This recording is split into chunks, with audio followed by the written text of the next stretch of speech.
Hum.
Muito bom dia.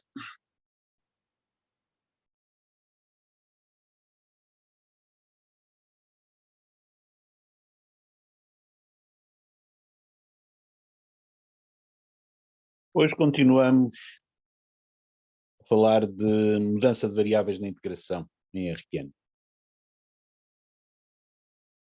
teorema essencial é este, que estou aqui a rever relativamente à aula passada. Se aqui é uma mudança de variáveis que tem que ter certas características para isto tudo funcionar.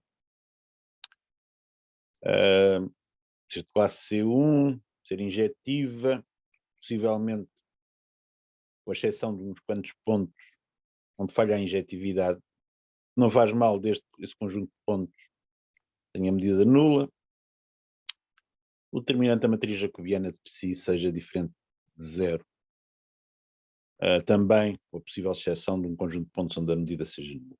Veremos exemplos destas situações peculiares com algumas mudanças de variáveis muito populares, para que olharemos hoje. Okay? Então, podemos transformar um integral de uma função integrável num subconjunto do domínio onde está definida a mudança de variável, num integral no contradomínio da mudança de variáveis num conjunto conveniente. Ou seja, temos que olhar para o conjunto onde estávamos a integrar inicialmente. Temos que ver como é que ele é transformado pela mudança de variável. Temos que alterar também a função integranda. A função integranda não é só uma questão de considerarmos a composição da função com a mudança de variáveis, é também questão de introduzir um fator de escala para compensar o termos deformado a região em que estávamos a integrar. O fator de escala é esse que já existia para a forma de mudança de variáveis que vocês já conheciam, para integração em R, em que era uma derivada. Okay? Aqui é algo um bocadinho mais complexo que uma derivada. No entanto, no caso de dimensão 1, reduz-se a uma derivada, ou melhor, o módulo de uma derivada, se nós usarmos esta notação de integrais em conjuntos e não integrais entre limites de integração que podem estar invertidos em relação ao que seria a ordem habitual. E vimos exemplos de coisas destas na aula passada, em que, no exemplo, o que nos tinha chamado a atenção para a mudança de variável que usamos era simplificar a região de integração. Portanto, na aula passada,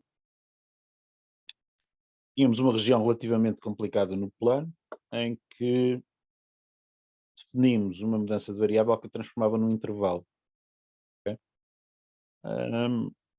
O que facilitava muito o cálculo integral, como vocês sabem. Nem sempre usaremos mudanças de variáveis tão boas assim. Pode ser que usemos mudanças de variáveis em que se transforma a região de maneira que o resultado é mais complicado, mas o que nós esperamos é ganhar alguma coisa com a mudança de variáveis.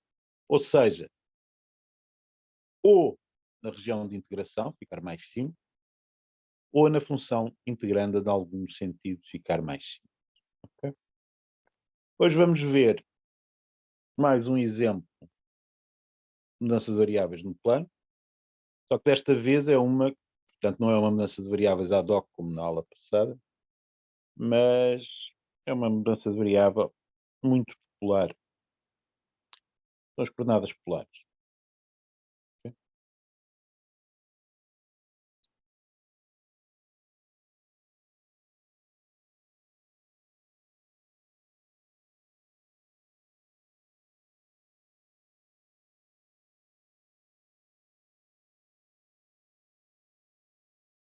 O que é que eu me estou a referir com coordenadas polares? Bom, estou a pensar em definir um sistema que liga as coordenadas cartesianas x e y no plano a coordenadas r e θ, em que a relação é esta. Ou outra equivalente, não é? Porque, sei lá, podíamos trocar o cosseno com o seno, continuamos a ter algo que são coordenadas polares, mas desta forma normalizamos para uma situação a que vocês estão habituados. Portanto, quando aquele θ cresce, nós começamos a dar voltas, portanto, cresce começando em θ igual a 0, nós começamos a dar uma volta em torno da origem no sentido direto. Okay? Portanto, trocando cosseno com o seno, trocamos o sentido, trocamos o ponto onde começamos, enfim. Pensemos nesta para fixar a ideia. Em que R vai ser maior ou igual a zero e θ, bom, θ podia ser um real qualquer, mas para termos menos problemas com injetividades e coisas no género, pensemos que θ pertence ao intervalo 0,2π. Vocês podem estar a pensar, mas isso não está definido no aberto. Pois não, não está definido no aberto, não é? No entanto, eu podia estender isto para um aberto um bocadinho maior, é simplesmente, sei lá, R maior que menos 1 e θ pertencendo a menos π, 3π aberto, funcionava, com certeza, não é? Em termos de ter uma função definida, está C1 num aberto. Portanto, esta definição é uma função de classe C1 no fechado que eu considerei aqui. Ou seja, pode estender de maneira trivial a um aberto maior, de maneira que estou bem. Okay? Reparem que a interpretação geométrica, portanto, é aquela que vocês conhecem há muito.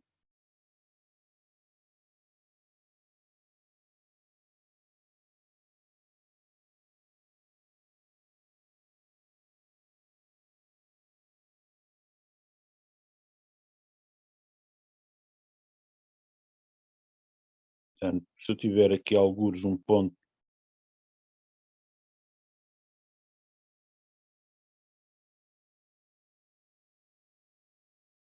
dadas cartesianas x, y,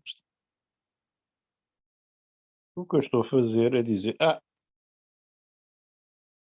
eu posso descrever esse ponto com a distância à origem, que é o R,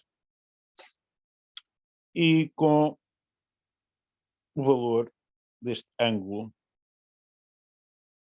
que eu meço relativamente ao semi-expositivo dos x. Okay? É trigonometria elementar, até estou a pôr sob hipotenusa igual ao seno, etc. Verificar que tem exatamente aquela relação entre as quatro grandezas x, y, r, etc. Okay? E isto é independente do quadrante em que estou.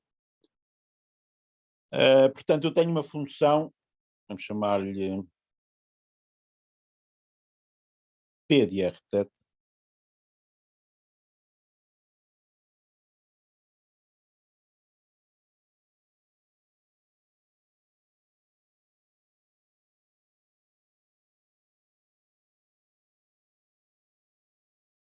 P é nitidamente classe C1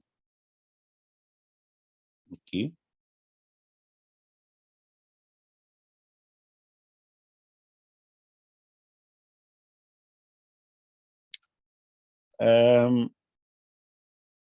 É injetiva. Okay? Ora bem, vocês veem que com R igual a zero... É injetiva quando o primeiro argumento não é zero. Pois está bem, mas não é injetiva quando R igual a zero. Okay? Portanto, todos os pontos da forma 0 θ são mapeados para a origem, mas também não é injetiva quando para um R qualquer e quando tem θ igual a 0 e é igual a 2π, certo? Bom, claro está que eu podia consertar isso restringindo o domínio, não é? Portanto, mas se fosse assim, reparem que é um ponto e uma semi-reta, que são coisas com medida nula. Okay? Portanto, isto, usando aquela estrelinha que eu pus na página anterior, eu safo bem, porque de facto, o conjunto de pontos maus é uma semi-reta. A origem mais o semi-expositivo. Não é grande problema. Pois bem, preciso... notem uma coisa. Nesta mudança de variável, nas situações que normalmente vamos usar, nós vamos usá-la para passar das coordenadas x, y para o r e θ. Okay? Portanto, P transforma as novas coordenadas, o R e o θ, no X e no Y. Portanto, P transforma as velhas coordenadas, desculpem, ao contrário, as novas coordenadas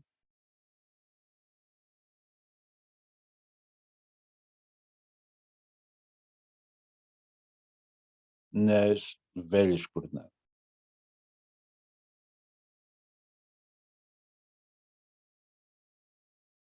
Ontem, no exemplo que fizemos, aquele U e aquele V, U era o Y sobre X, o V era o X vezes Y, transformava as velhas coordenadas nas novas.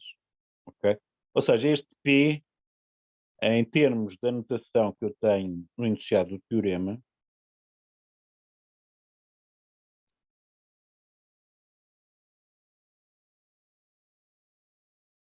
aqui, o P, desculpem, é o psi menos 1. Okay?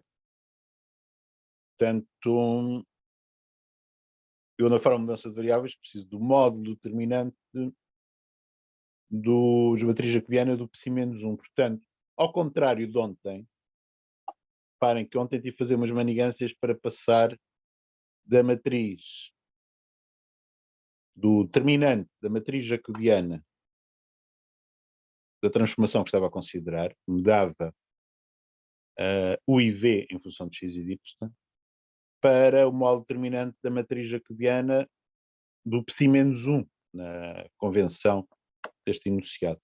Okay? Eu tive que usar que era o determinante da inversa, que era um sobre o outro, enfim.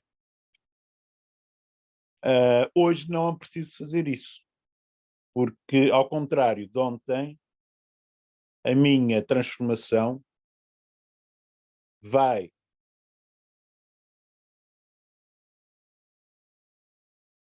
das novas coordenadas para as velhas, em vez de ser das velhas para as novas. Okay? Portanto, isto é diferente em relação ao que fizemos ontem.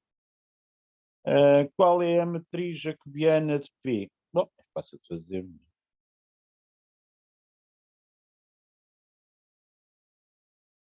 Portanto, matriz jacobiana de P, derivando o R cosseno θ em ordem a R, vocês obtêm cosseno θ.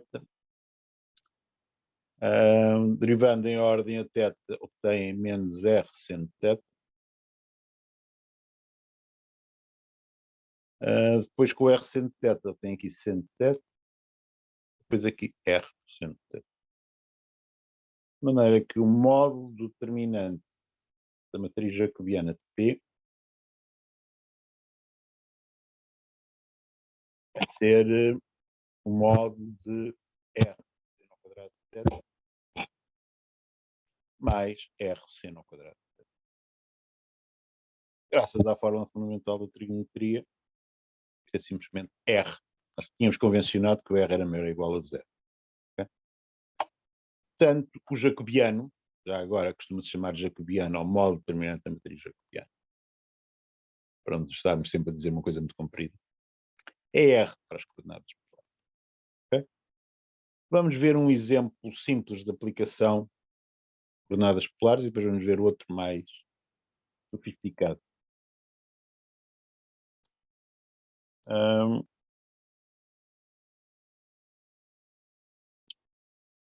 Portanto, exemplo.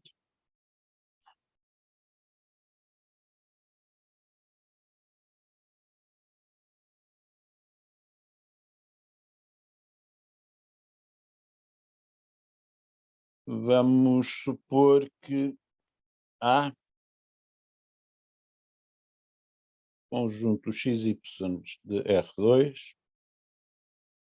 tais que x ao quadrado mais y ao quadrado é menor ou igual a 4 e maior ou igual a 1. E por outro lado, y é menor ou igual a x e maior ou igual a 0. Este conjunto não tem nada de extraordinário, certo? Eu esboçar,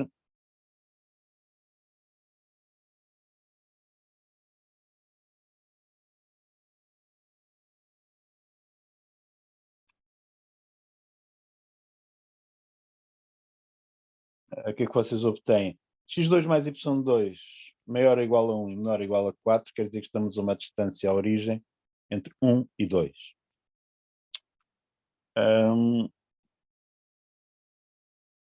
Supor que o 1 está aqui, o 2 está lá. Okay? E y maior ou igual a 0, menor ou igual a x, quer dizer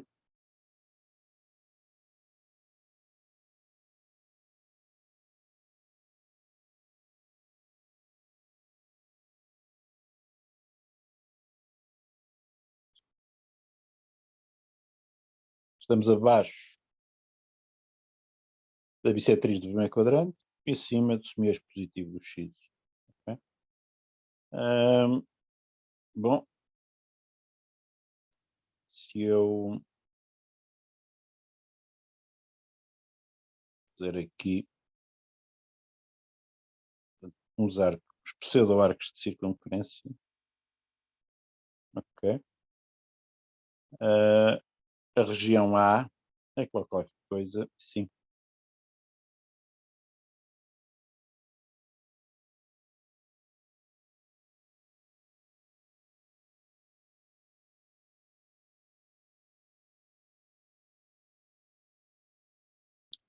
Se vocês quisessem integrar em A, e queremos integrar em A, integral em A de uma certa função f, vocês estão a ver que para integrar nesta região, usando coordenadas cartesianas, o que era natural fazer seria cortar isto às postas, não é? Portanto, com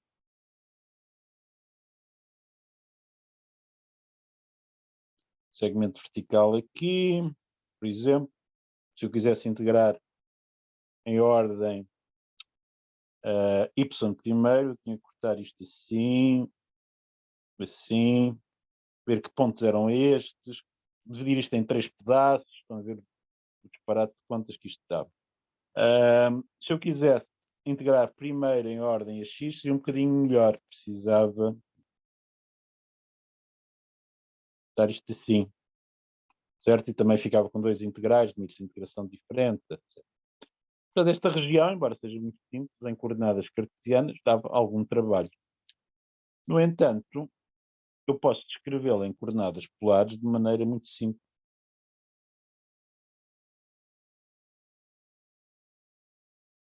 Portanto, se eu passar condição x2 mais y2 entre 1 e 4 para coordenadas polares, dar-me simplesmente 1 menor ou igual a r quadrado menor ou igual a 4. Portanto, mesma coisa que r pertence a 1, 2. A condição y maior ou igual a x, desculpa, estou a pôr ao contrário, maior ou igual a 0. Zero. Eu sei. Menor Menor ou igual a x, obrigado. Como y igual a 0 com x maior ou igual a 0 corresponde a θ igual a 0, e y igual a x, bom, seria seno θ a dizer seno θ igual a 1, não é? Quando a tangente igual a 1. Bom, rapidamente vocês descobrem que isto corresponde a θ pertence a 0 e sobre 4. Okay? De maneira que aqui a descrição daquela região no plano Rθ, portanto, após a mudança de transformação de coordenadas inversa desta para o plano Rθ, é simplesmente um intervalo do plano. 2 por 0 π sobre 4, que é consideravelmente mais simples. Suponham vocês que queriam calcular o integral de em A x vezes y. Olha, o xy inventei-o agora, ok? Como é que calculariam isto com facilidade? Bom, em vez de estarmos a fazer aqueles disparates em coordenadas cartesianas de dar às postas o conjunto A, nós simplesmente consideramos o integral em 2 por 0 π sobre 4. E agora, função integranda. Bom, x é igual a r cosseno θ, certo? Y igual a r seno θ. Ok? Precisamos de uma mesma coisa? Sim, precisamos do modo determinante da matriz jacobiana do ψ-1, que é o P. Ok? Porque desta vez, a mudança de variáveis que eu defini já vem das novas coordenadas para as velhas, de maneira que eu aqui simplesmente preciso de um R.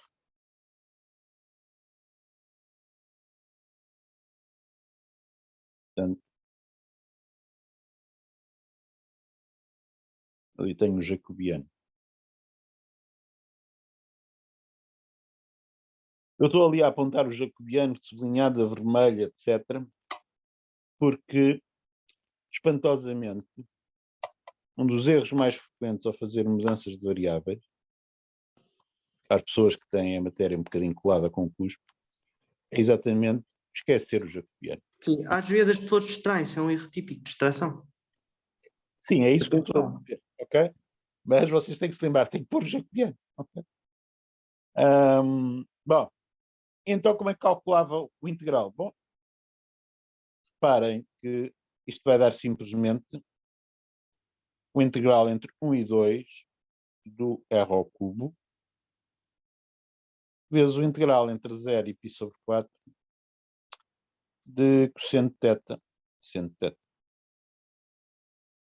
Usando aquela habilidade que ontem provocou escândalo, porque eu tenho integrais em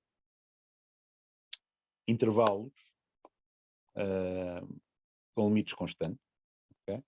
E a minha função é um produto de uma função de R para uma função de θ. Posso fazer isto. Primeira integral dá 2 à quarta menos 1, portanto 16 menos 1, 15, a dividir por quarto, certo? 15 quartos. O segundo, bom, a maneira prática de fazer isto é ver que aquilo é um meio do seno 2θ.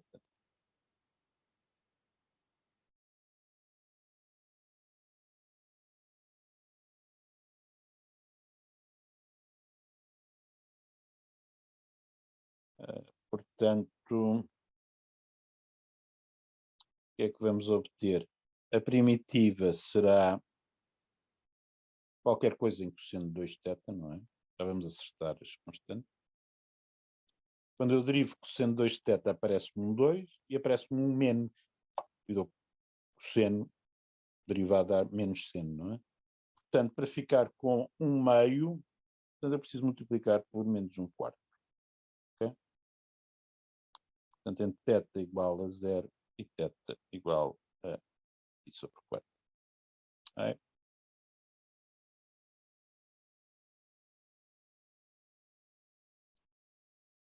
Portanto, vou obter em π sobre 4, portanto, o 2θ fica igual a π sobre 2, portanto, o cosseno é 0.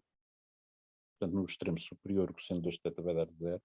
Em 0, aquele cosseno de 2θ vai dar 1. Portanto, com o sinal menos, fica simplesmente um quarto para o valor do que está um parênteses, correto? Portanto, vou ficar com 15/16A. E acabou-se. Okay? Se estiverem com ataque de masoquismo, comparem isto em casa, fazer as contas em coordenadas cartesianas. Okay? Bom, mas isto é um exemplo daquilo que nós estamos... Bem dito, professor. Ok, está bem. Não preciso de claque. Portanto, Isto é um exemplo daqueles que nós gostamos que saiam nos testes, não é? Para não termos grandes dificuldades. Mas agora vamos fazer uma coisa um bocadinho mais sofisticada, ok? Em que as contas também não são muito complicadas e que funciona graças às coordenadas polares. Efetivamente, permitirem-nos fazer algo um bocadinho impensável, ok? Vamos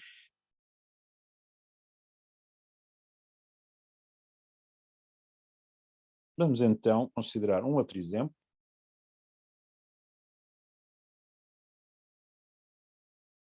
Eu já tinha mencionado no fim da aula de ontem. Vai ser calcular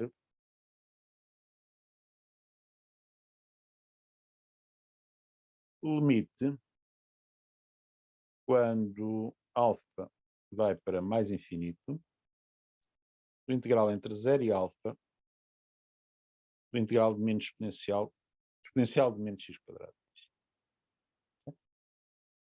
Exponencial de menos x quadrado é notório por nós sabermos que não conseguimos primitivar aquilo. Okay?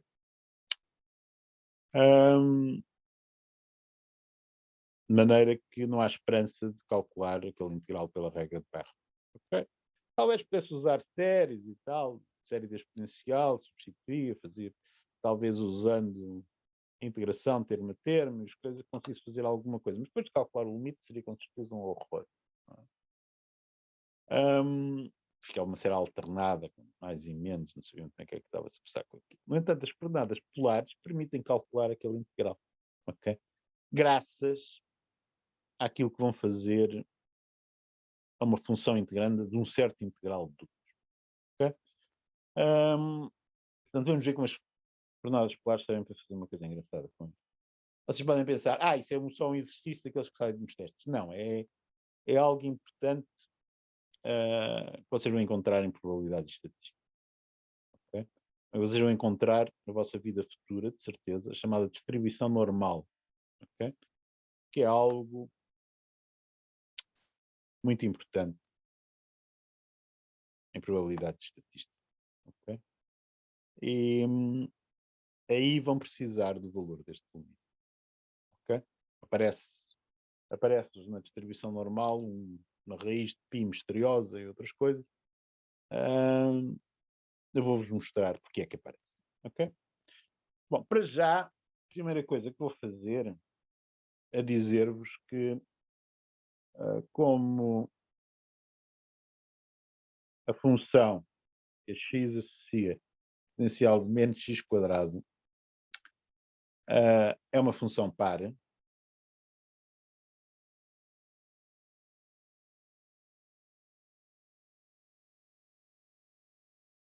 o integral entre menos alfa e alfa de exponencial de menos x quadrado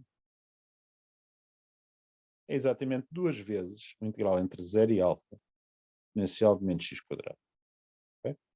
Lembro que uma função par é aquela que verifica, além de simetria em relação à origem do domínio, f de menos x igual a f de x. Isso passa-se nitidamente para exponencial de menos x quadrado. Fazendo a mudança de variável trivial no intervalo menos alfa a 0, vocês descobrem isto. Eu isso calculo até aqui. Okay? Portanto, para calcular aquele limite, eu não sei se aquele limite existe, se não, mas reparem, talvez esclarecer isso desde já, porque não sei se o limite existe. A função é sempre positiva, de maneira que a função de alfa, dada pela integral entre 0 e alfa de exponencial de menos x quadrado, é uma função crescente. Okay? Crescente. E das duas, uma. Ou bem que vai ser limitada, ou bem que não vai ser limitada. Se não é limitada, o limite é mais infinito. Se é limitada, então o supremo dos integrais entre 0 e alfa de exponencial de menos x quadrado será o limite. Okay? Portanto, aquele limite faz sentido de alguma forma.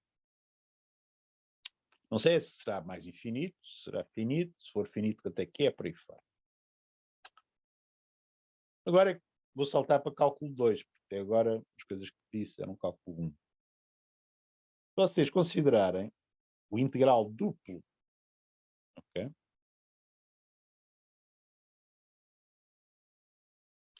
Neste quadrado, menos alfa alfa por menos alfa alfa de exponencial de menos x quadrado mais y ao quadrado. Okay? Este integral duplo, com certeza que existe, aquela exponencial é uma função contínua, pode ser calculado pelo teorema de Fubini, não é? Ora, pelo teorema de Fubini, o que é que isto dá? Dá a integral entre menos alfa e alfa de exponencial de menos x quadrado vezes um integral que é exatamente igual a este, mas com o x trocado pelo y. Ora, trocar o x como o y e o y aqui são variáveis mudas, ou seja, no final do cálculo tem um número que não depende, não é nem x nem y. Isso. Isto é simplesmente o quadrado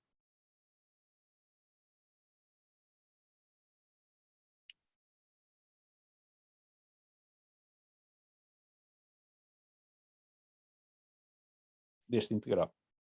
Ok? Portanto, isto é exatamente a mesma coisa. A única coisa que usamos aqui foi o teorema de Fubini. Pois bem, e agora é que vou introduzir alguma mágica com coordenadas polares. Okay? Notem uma coisa. Aquele intervalo de R2, que é um quadrado, centrado na origem, cujo lado tem comprimento 2α. Este quadrado contém a bola de raio alfa centrada na origem. Temos que pensar na bola fechada, para dar ideia. Okay? Por outro lado, o ponto mais distante da origem naquele quadrado, aliás são 4, não é? Alfa alfa, menos alfa alfa, alfa menos alfa, menos alfa menos alfa, não é? Todos eles estão a uma distância de origem que é raiz de 2 vezes alfa. Estou a supor que o alfa é maior ou igual a 0, está bem? Portanto, isto está contido na bola de raiz de 2 vezes alfa, centrada em 0, 0. Ponho bola fechada para não ter problemas com os vértices. Não é? De maneira que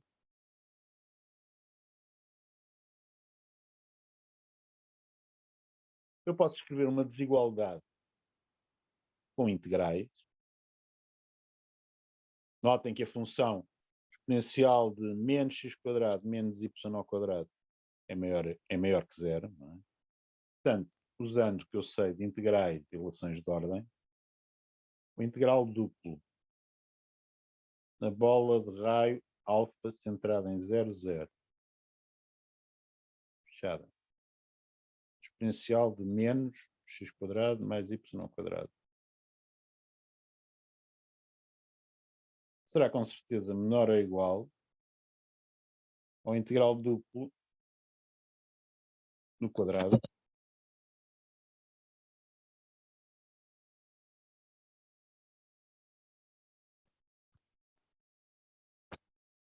este, por sua vez, será menor ou igual ao integral duplo na bola de raio raiz de 2 alfa,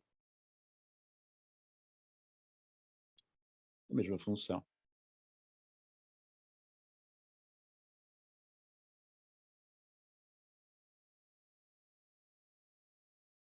Eu tenho aqui qualquer uma destas expressões envolvendo integrais, são funções de alfa crescentes com alfa.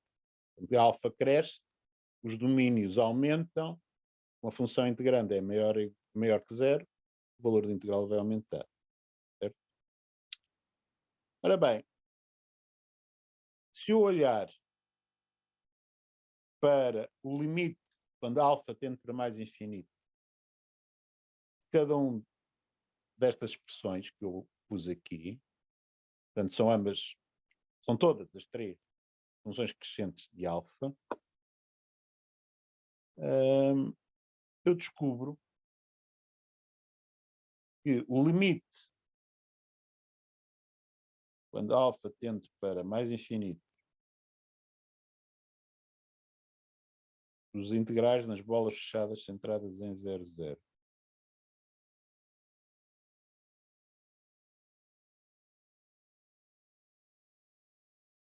Será menor ou igual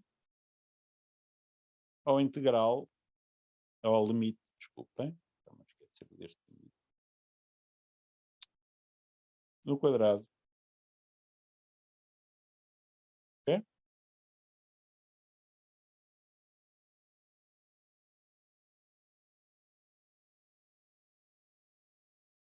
Portanto, usando a primeira desigualdade, mando alfa tender para mais infinito, eu descubro isto. Mas, usando a segunda desigualdade que tinha cá em cima, como o integral na bola de raio raiz 2 alfa, quando alfa tende para infinito, vai tender para o mesmo limite que o limite do integral na bola de raio alfa, certo? De maneira que eu descubro, dado aquele enquadramento, que os limites, lidando com bolas ou lidando com o quadrado, vão ser exatamente iguais. Tinha aquele enquadramento. Aqueles dois enquadramentos. Okay? Aquelas duas desigualdades. Okay? Portanto, o que eu vou fazer... Portanto, eu sei como passar do integral duplo no quadrado para um integral para o produto de dois integrais entre menos alfa e alfa, ou para o quadrado, integral entre menos alfa e alfa, exponencial de menos x quadrado. Isso é duas vezes o integral entre 0 e alfa. Bom, portanto, o que eu vou fazer é tentar calcular o limite nas bolas. Okay? As bolas prestam-se à utilização de coordenadas polares. Okay? E agora é que parecem as coordenadas polares. Aquele integral na bola fechada em 0, 0, exponencial de menos x quadrado mais y ao quadrado,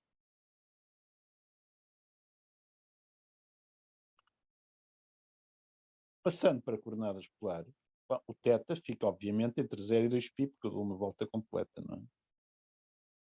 O R vai ficar entre 0 e alfa. Okay? Portanto, aqui em termos de limites de integração, tudo é uma trivialidade. Função integrando, aqui é que vai ficar x quadrado mais y ao quadrado é o R ao quadrado. Portanto, fica com exponencial de menos R ao quadrado. E agora, jacobiano R.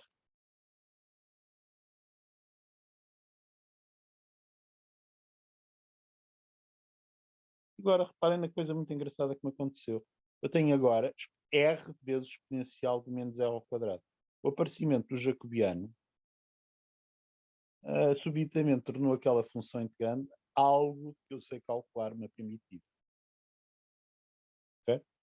Portanto, eu subitamente consigo fazer contas que até agora, usando coordenadas cartesianas, não sabia fazer. Portanto, o que é que eu vou obter?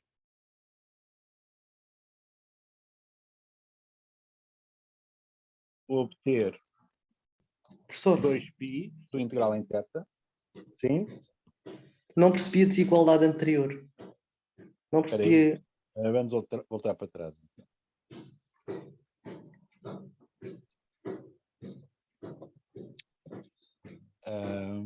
Aqui. Qual desigualdade? Tem aqui duas. Essa igualdade. A igualdade. A igualdade dos limites. Está bem, certo. Eu tenho aquele. Até ao meio da página, você percebe. Agora, vamos notar o seguinte, eu vou fazer aqui isto. Quando alfa vai para mais infinito, vai para onde? Vai para aqui. Certo? Vou chamar esta coisa C. Ok? Vai para C. Agora, isto, repare que quando aquilo que tinha lá em cima era uma função de alfa, chamemos a isto tudo que estava dentro, portanto, chamaria isto f de alfa. Okay? Este aqui em baixo é o f de raiz de 2 vezes alfa. Se alfa vai para C, o f de raiz de 2 vezes alfa, o f é uma função crescente do alfa, vai exatamente para o mesmo ciclo. Okay?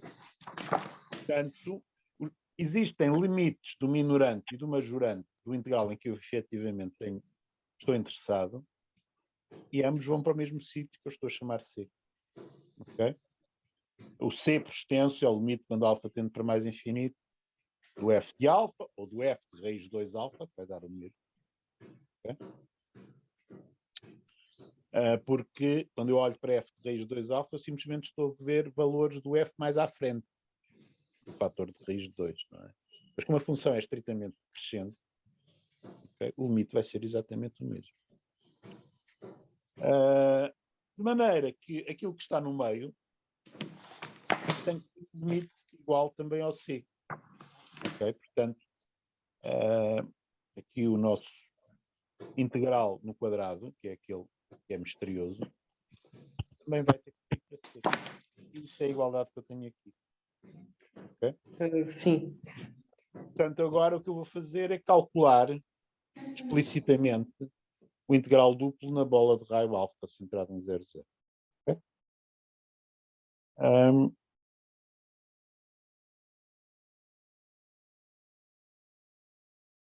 Portanto, quanto é que eu obtenho? Eu obtenho 2π para o integral entre 0 e 2π em ordem a θ, portanto, esse é simplesmente para integrar a função 1. No outro, portanto, relembrando o que eu tenho na outra página, tenho um integral entre 0 e alfa, exponencial de menos r quadrado vezes r dr. Okay? Portanto, primitiva vai ser menos 1/2 exponencial de menos r quadrado. Okay? Quando derivamos menos 1/2 exponencial de menos r quadrado, dá-nos exatamente aquela função integrante. Portanto, isto a calcular entre r igual a 0 e r igual a alfa. Ora bem, ficamos então com menos 1/2 exponencial de menos alfa quadrado mais 1/2. Okay? Quando alfa tende para mais infinito, portanto o limite, quando alfa tende para mais infinito,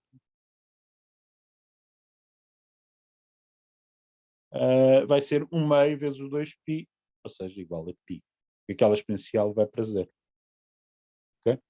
Portanto, eu acabo de descobrir, se eu coligir tudo que fiz até agora, o que é que eu tenho? Limite quando alfa tende para mais infinito, o integral entre 0 e alfa de exponencial de menos x quadrado, era 1/2 do limite quando alfa tende para mais infinito, o integral entre menos alfa e alfa de exponencial de menos x quadrado. Este era, por sua vez, o limite quando alfa tende para mais infinito, da raiz quadrada do integral duplo no quadrado,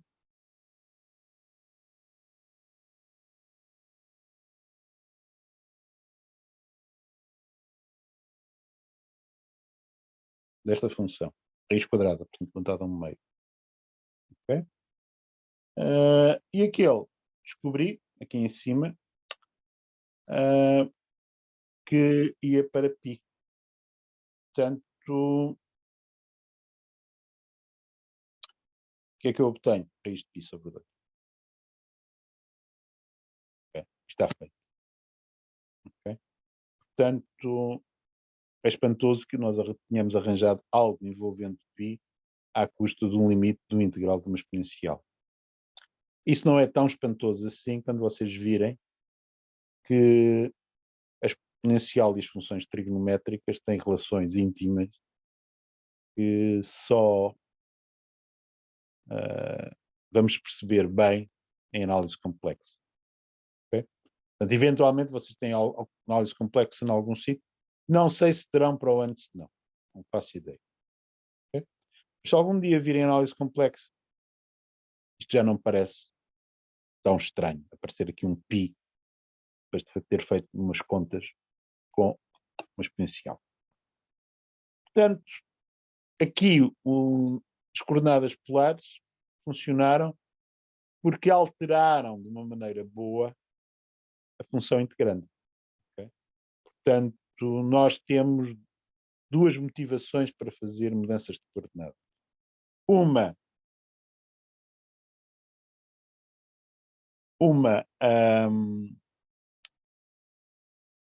a mudança da região de integração,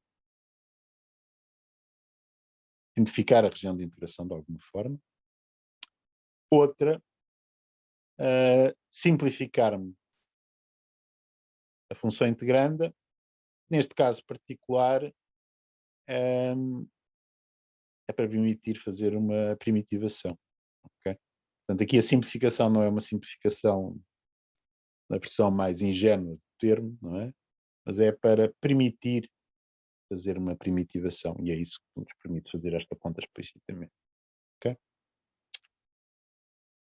Vocês verão que a distribuição normal, portanto, envolve uma função que se chama uma densidade de probabilidade. A densidade de probabilidade vai ter como propriedades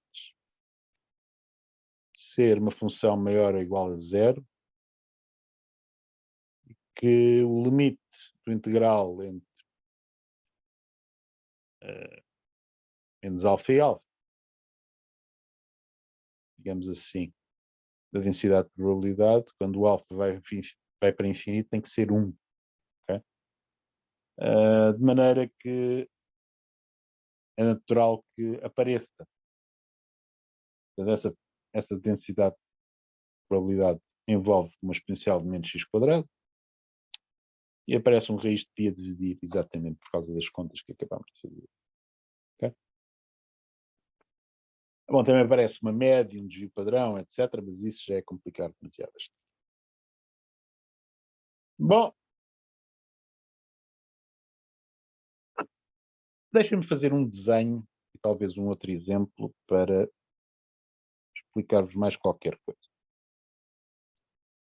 sobre mudanças de coordenadas, ainda que sobre coordenadas polares. Portanto, mais um exemplo.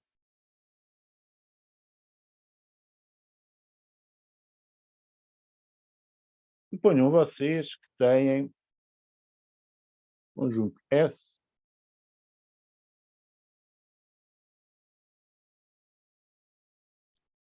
x y pertencentes a R2, tais que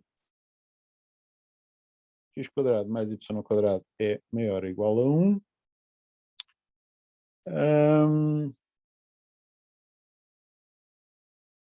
E vamos lá ver.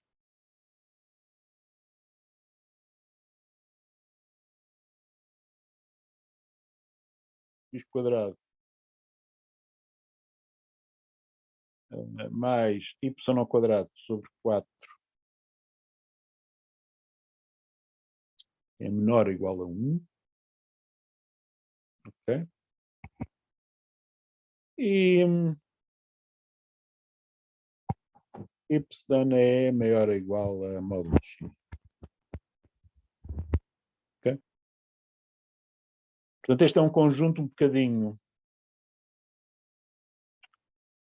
mais complicado do que aquele primeiro que vimos hoje. Suponham que querem integrar em S,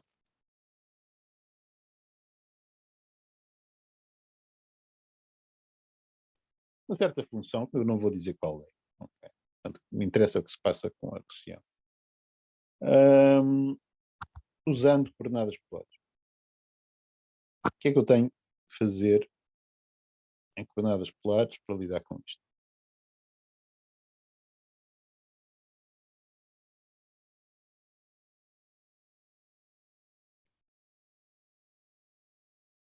Já, coisa que eu posso dizer imediatamente é que isto será certa integral, com certos limites de integração, de f de r cosseno de θ, r seno de θ, portanto, a composição do f com a mudança de variável, vezes r, dr, dθ. Ok? Mas agora, eu quero saber o que é que ponho aqui.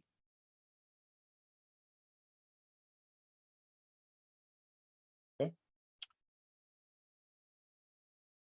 Vamos olhar para aquele conjunto.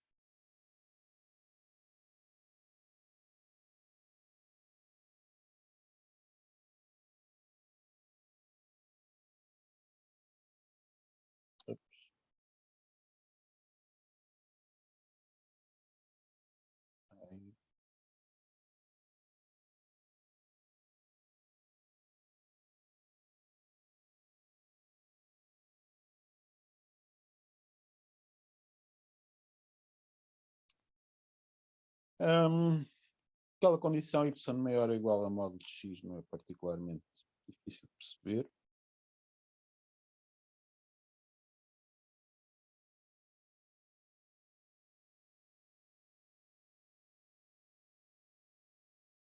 O gráfico de y igual a módulo de x é isto e queremos estar para cima. Isto. Ok? A condição x2 mais y2 maior ou igual a 1 quer dizer que estamos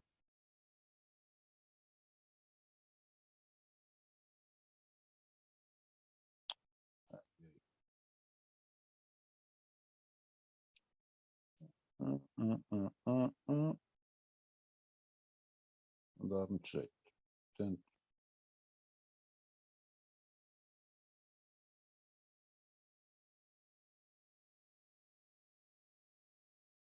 vamos para fora do círculo de raio 1 centrado na origem. Okay?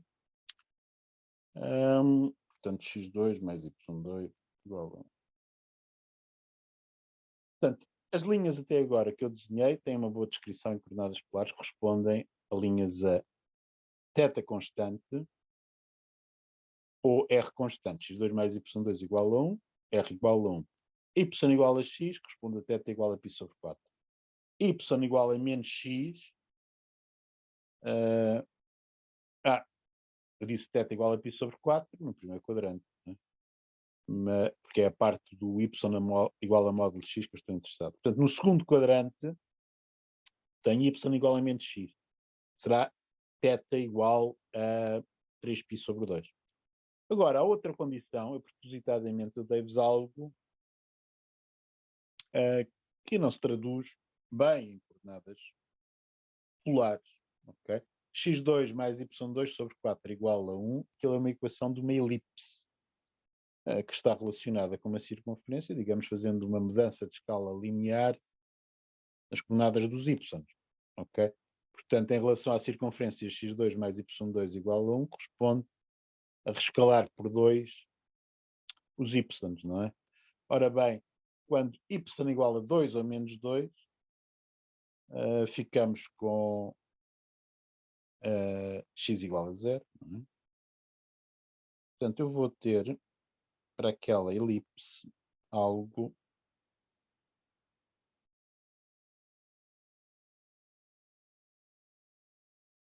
será mais ou menos assim. Okay? E o 2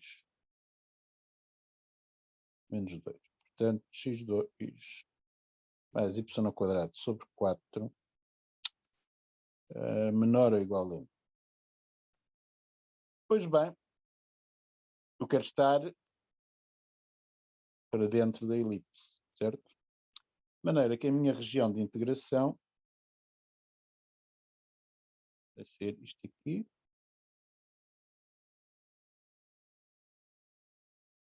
Isto aqui. Certo? Em coordenadas polares, como é que eu descrevo esta região? Portanto, o meu problema é o x2 mais y2 sobre 4 igual a 1. Okay? O que é que eu posso fazer para perceber isto em coordenadas polares? Aquilo que eu vos quero chamar a atenção é que, se vocês fizerem um diagrama como este e pensarem em linhas a r constante e θ constante, percebem o que é que se passa. Porquê? Porque se vocês considerarem linhas a θ constante,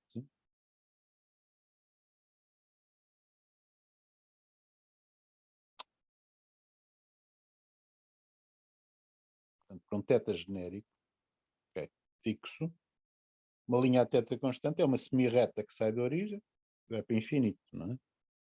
Portanto, uma tal linha interseta a vossa região num intervalinho de R's, certo? Portanto, este segmento aqui corresponde a ter θs constantes e o R variar entre dois extremos. E é isso sempre que acontece para esta região. Se derem um outro valor de θ fixado, vocês intersetam com a nossa região também num outro segmento além. Quais são os R's para um certo θ constante fixado que limitam a região? Um é R igual a 1, da circunferência de raio 1. Mas o outro tem que ser obtido da equação da elipse. Ora, como é que eu faço isso? Bom, eu tenho a definição das coordenadas polares, não é? X é R cosseno θ, portanto, se eu substituir na equação da elipse x por R cosseno θ e o y cosseno θ,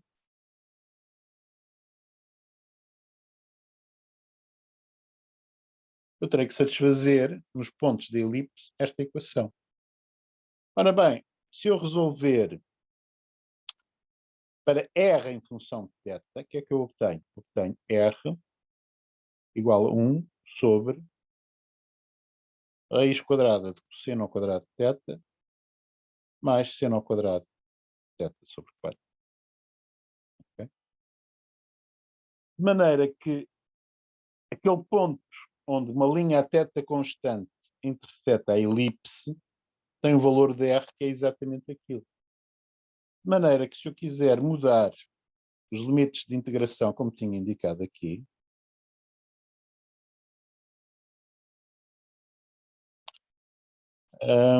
dependendo agora qual a ordem de integração que eu quero fazer.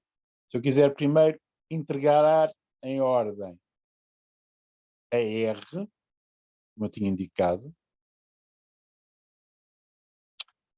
o que é que eu tenho que fazer? Portanto, o R varia entre 1 e exatamente aquele valor.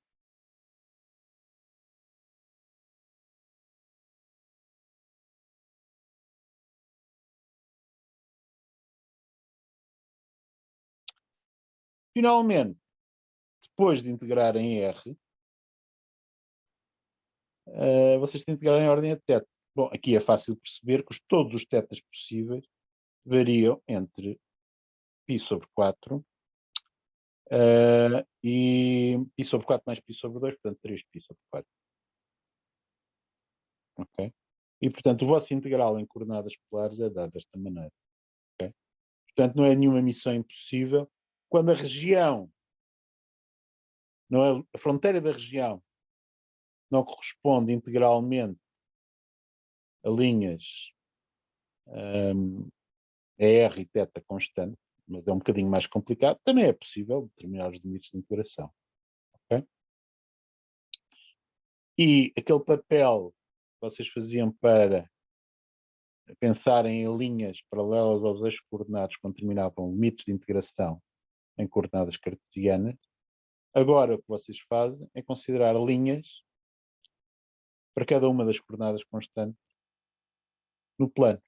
Okay? Para coordenadas polares, linhas a R constante são circunferências centradas na origem, linhas a testa constante são semi-retas, com origem na origem. Okay? Portanto, lembrem-se disto quando estiverem a terminar limites de integração no novo sistema de coordenadas. Por isto eu queria chamar a atenção. Amanhã iremos passar para R3. A primeira coisa que faremos será exatamente usar coordenadas polares também em R3, chamadas coordenadas cilíndricas, e falaremos também de coordenadas esféricas.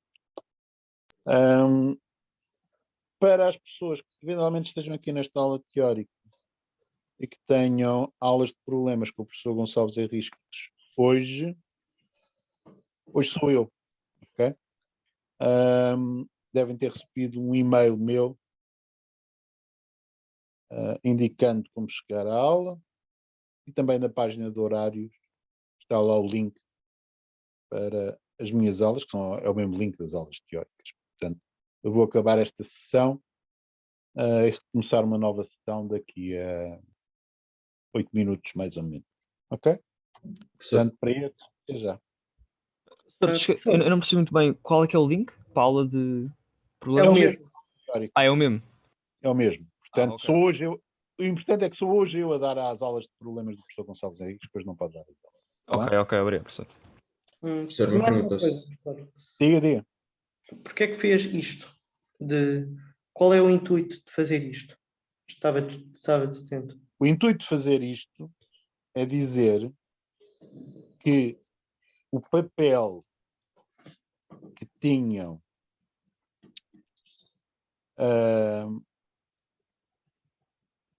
linhas paralelas aos eixos coordenados ou planos paralelos aos planos coordenados na determinação de limites de integração em coordenadas cartesianas, esse papel agora, quando você tem uma mudança de coordenadas e quer determinar limites de integração, vai ser desempenhado pelas linhas para as novas coordenadas a tomarem valores constantes. Isto em dimensão 2, claro. Depois, com dimensões superiores, será por superfície em dimensão 3, etc. Portanto, esta é a maneira de pensar para arranjar limites quando se fazem mudanças de coordenadas. Okay? Portanto, e para vos dizer que não estamos necessariamente limitados a situações em que a todas as porções da fronteira da região correspondem a uma coordenada constante nas novas coordenadas. Podemos ter algo em que as coordenadas, como este arco de elipse que temos aqui, em que temos uma relação entre as coordenadas mais complicadas, mas conseguimos lidar com isso. Okay? O intuito escondido na cabeça do professor, se era essa a pergunta, é que eu tive um traumatismo quando há uns anos passei uma pergunta de alguma maneira conceptualmente parecida com este exemplo que estou aqui e pedia-se às pessoas para calcular um limite de integração que era fazer uma conta parecida com esta. Okay? Foi um desastre absoluto. Okay? Eu não quero que desastres desses voltem a acontecer. Está bem? Bom, é tudo. Até amanhã ou até já.